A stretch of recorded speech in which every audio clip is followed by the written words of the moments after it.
Baylor headed to Iowa State, a 3-point favorite. The Cyclones are. Let's go, Pete. Bill Reese.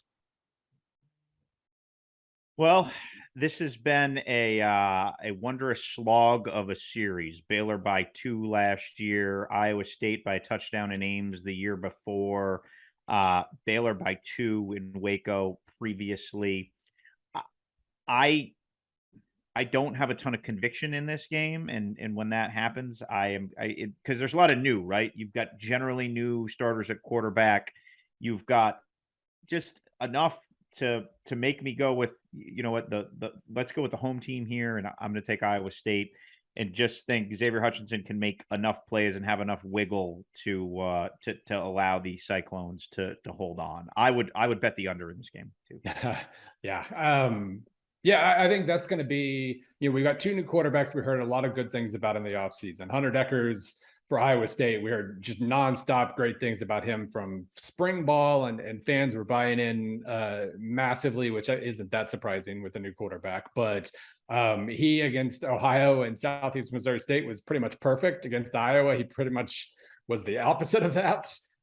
Against a very, very good Iowa defense. And so it's kind of hard. It's been conflicting impressions so far. It's also been conflicting impressions for Blake Shapen. He's holding onto the ball too long. He's got a receiving core that's that's still trying to gel. They lost a ton from last year.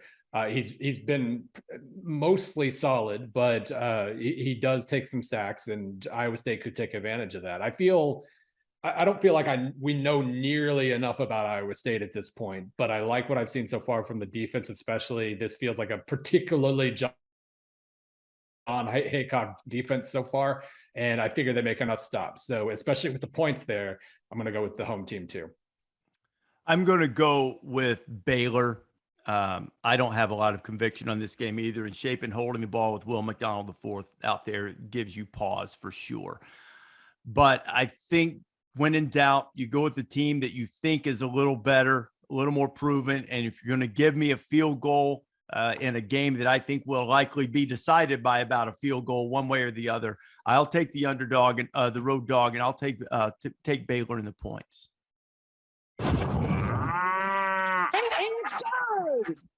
This is the ESPN hates my favorite team game of the week. Duke going to Kansas. Kansas a 7.5-point favorite. Let's go, Bill, Reese, Pete. Oh man, like this is fun. I like that this game, obviously this is a game to have, the maximum amount of gravity. We got to have it pretty early before they actually start losing games. But I love that these teams, that these fan bases are energized, and I love what these quarterbacks have had to offer so far. I do my weekly, I award the Heisman each week in my Monday column, and like right now, Jalen Daniels is in the top 5 in terms of just week to week points. He's just been so fun, and he's capitalized on everything we thought we saw from him late last year.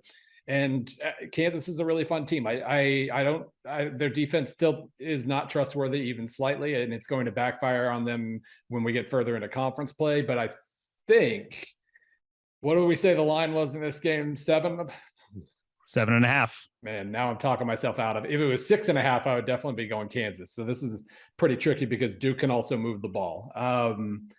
I'm reversing course I think Kansas wins, but that's probably a little bit too high a line for a team with this defense. So high scoring. I'm hoping this one goes over because it'll be a lot more fun that way. But I guess I'll lean Duke with those points. Let me first address what you said, Taylor, at the beginning. The ESPN hates my favorite team motif.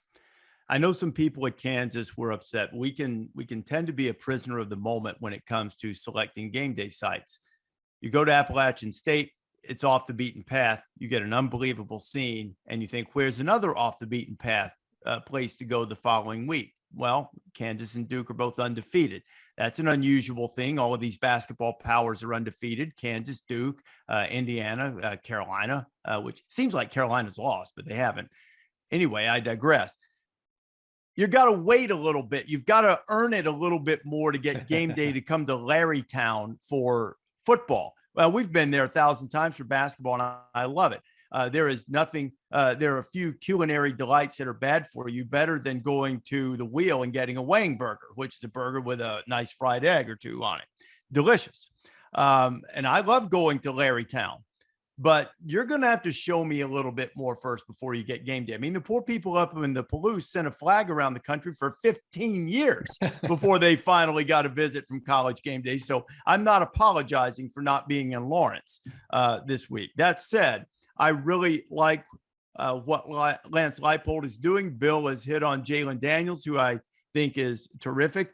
Mike Elko is absolutely the perfect guy at Duke. He fits like a pair of trousers that just are perfectly tailored and suit you just right, but it won't be enough.